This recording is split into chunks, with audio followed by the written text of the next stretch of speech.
Ball go far, iron review time. Stay tuned and see what these are going to be.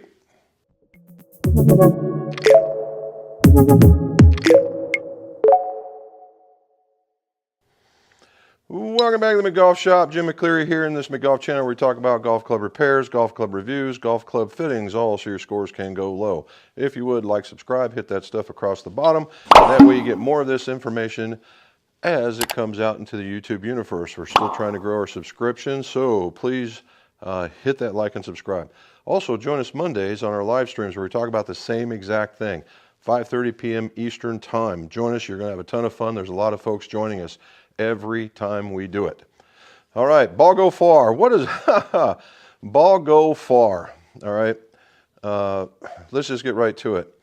You know, there are definitely different categories of irons. There are, you know, the players irons, players distance irons, game improvement irons, super game improvement irons, and all the ones that we want to make up names for in between each other, right? This year we are in a, you know, each year manufacturers rotate out different lines of their product. Some will be in the players category, some will be in the super game improvement or distance category, which this is part of. All right, this is the new Wilson Dynapower. The new Wilson Dynapower has been released. We have done some testing. You want to listen to the whole, listen to the end for the recommendations. Alrighty, so what we've done here in the past is the Wilson normally had the Dynapower, all right, and the Dynapower was the distance club for them. And it's really done quite well as far as distance goes. It was a very, very strong club. You went from the 4 all the way down the pitch and wedge. At the end of the pitch and wedge, you had 5-degree increments because it was so strong, or 5-degree disparities between the 9 and the pitch, the gap before he went down, okay? And won a lot of distance, got a lot of recognition in the distance category. However, where the ball was going to go was a whole nother action. Now, that can be trimmed out when you do fittings.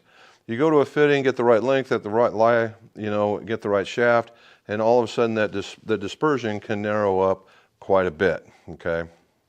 However, they need to make some improvements on that, and I believe they did. Now, what you'll notice is that I am holding up 2, count them, 2 golf club heads. One is called the Dynapower, which is the normal one. We'll talk about that first. And then the Dynapower and the Dynapower Max. So we're going to put this one down, and we're going to talk about the Dynapower, okay? Let's start from the beginning. The Dynapower is a hollow body iron, all right, a hollow body iron.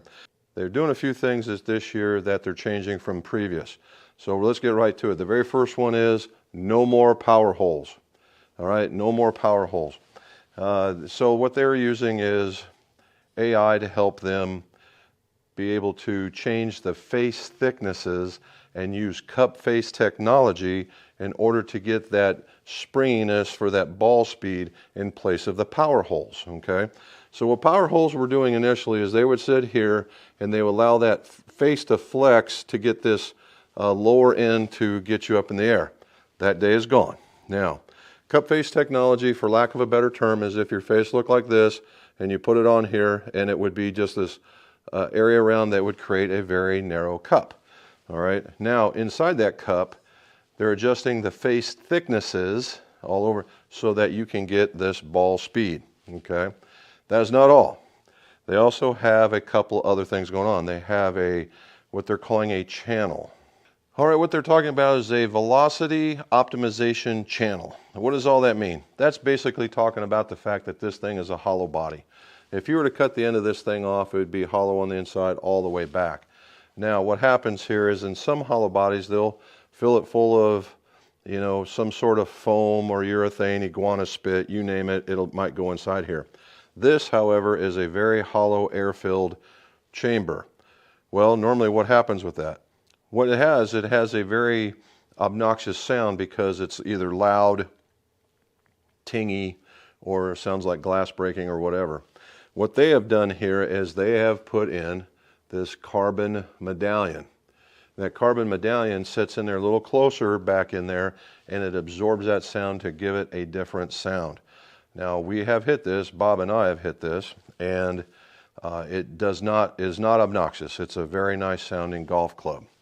All right, the other one is an energy transfer chassis, and basically what they've done is they've gone in here and they've created this almost like a stiffening bar that goes inside here in order to help keep part of it rigid so the rest of it can flex. All right, those are the big technology things, other than AI is helping them design their face. Now, what else has changed? Well, in the Dynapower, the Dynapower used to have a lot of offset.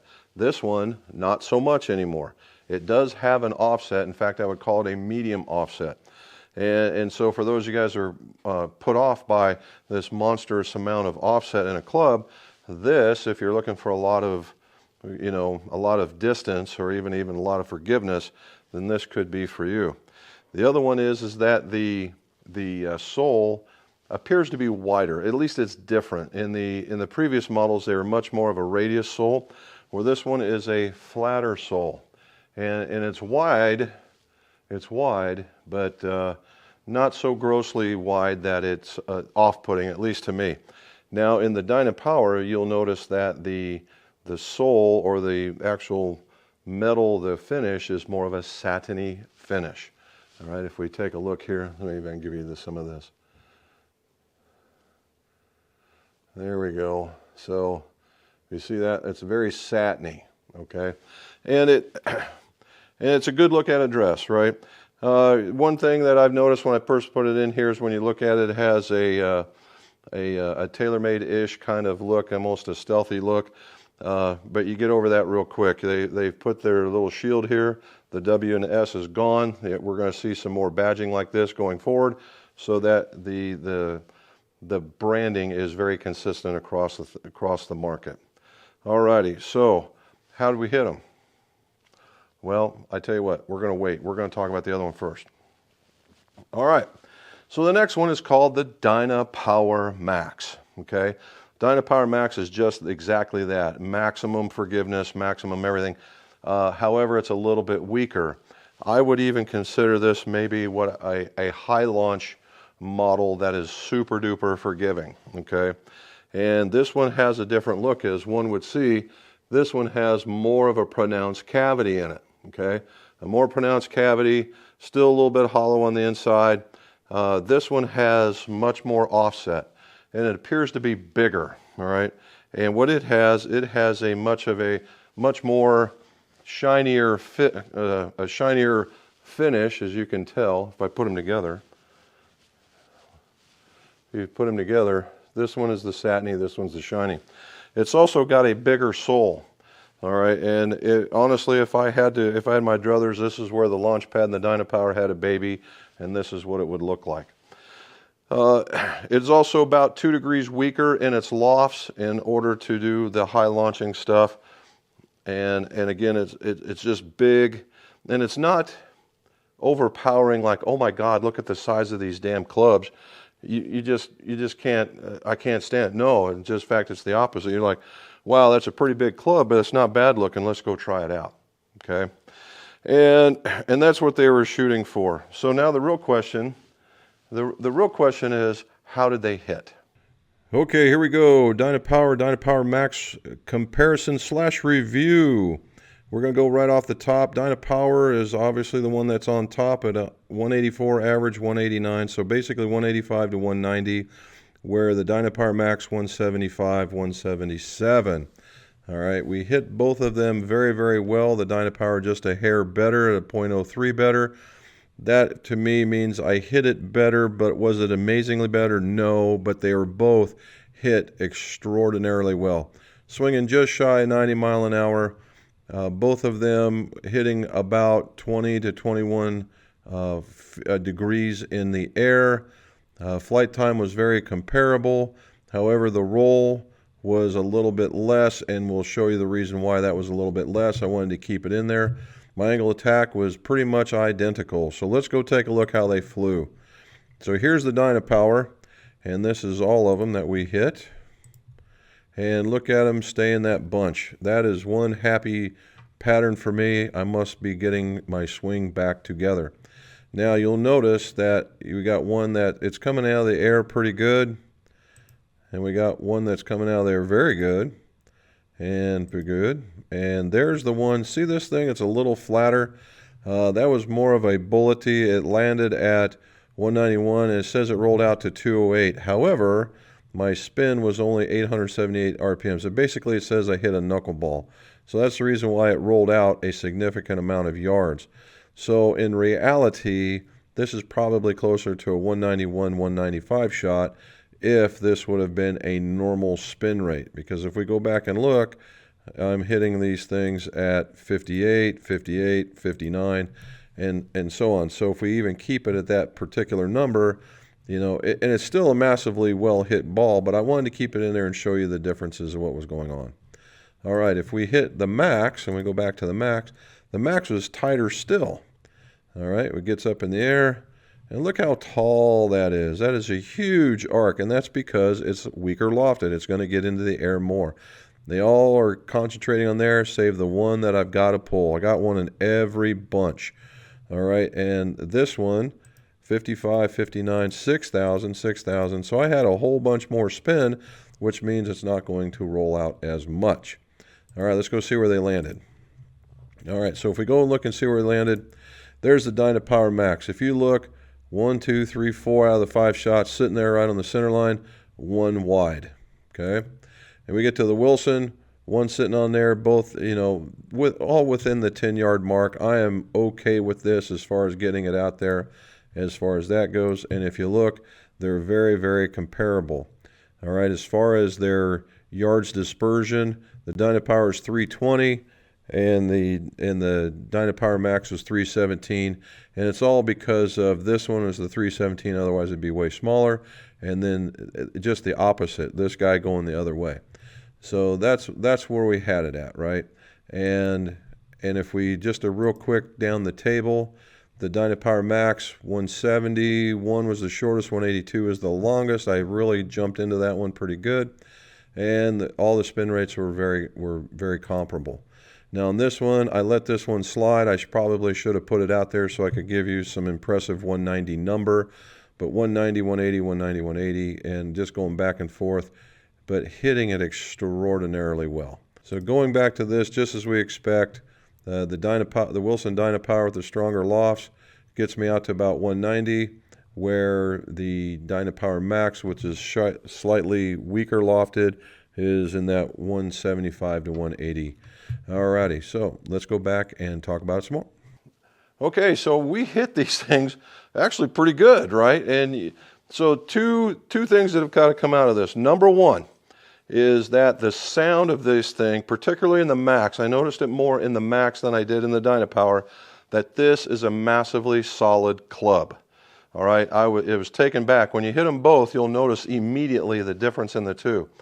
Yes, the Dynapower has a hollow body sound, but it is not obnoxious like one would think it'd be. It's a solid club, but then when you hit the Max, you go, oh wow, feel that.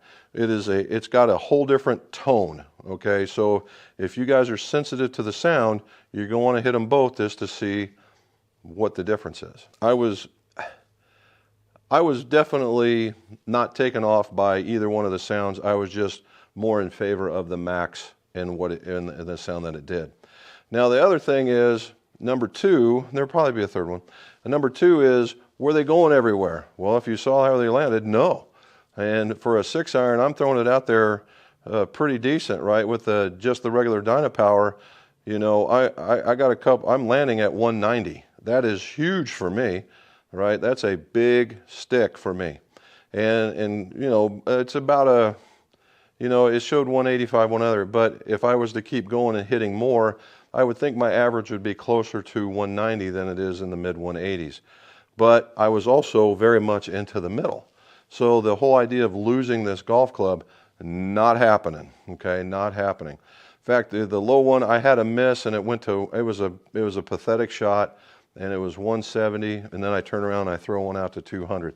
So that's not the golf club, that was the golf operator, okay? Now, and that was down to groove. Now the Max was even better, right? The Max was even better for directional control. I threw 4 of them just right there on a beach blanket, and then one I pulled on because it has a bunch of offset. Okay, so and then when we saw the distances, we saw a distinct differences in the distances because they should. One was weaker, one was stronger. Now, from experience, I've already done some fittings with these. If you have a slower swing speed, and I mean into the 70s with an iron, right, it's in the 70s to 80s, and you struggle with these super distance clubs getting the ball in the air, actually getting the distance they say you should, consider backing off a couple of degrees. Because the idea is getting the ball in the air, and then as it travels in the air higher, it travels further. And I've done it twice now in the last week, and it's done that. All right, I've had golfers in here with slightly slower swing speeds, and I've tested them against the normal and the high launch, and the high launch actually goes further. Why? Because it launches high, goes further, and it feels great. And so, hence I'm building some Wilson clubs here in the near future. All righty, so what do we have? We have 2 super game improvement irons. They could fit just about anybody getting started, any average golfer that's out there. And if you were just interested in ball go far, then this could be it. What are you going to trade? You're going to trade in the cosmetics. If you like a players like iron, you are not going to like this particular club. If you're just looking, if you're going out there and you're just looking for maximum forgiveness and a very clean look, you will like these, okay? You will like these a lot. All right, if you're looking for something that's not obnoxious in the bag, you will like these a lot. If you are looking for getting the ball up in the air because you have a slower swing speed, the Max iron is for you. This year, I am very, very excited about this particular club. Last and not least, we do have to talk about the sole. It is very, very wide. You will not take a divot. All right, unless you are absolutely 100% chopping wood from down here to here, you are not taking a divot. And if that has always been your nemesis shot about hitting fat, then this is going to be a club you are going to enjoy. Okay, so hopefully you liked everything. Like and subscribe. Hit that bell for notifications. Join us on the live streams. And as always, let's see your scores go low.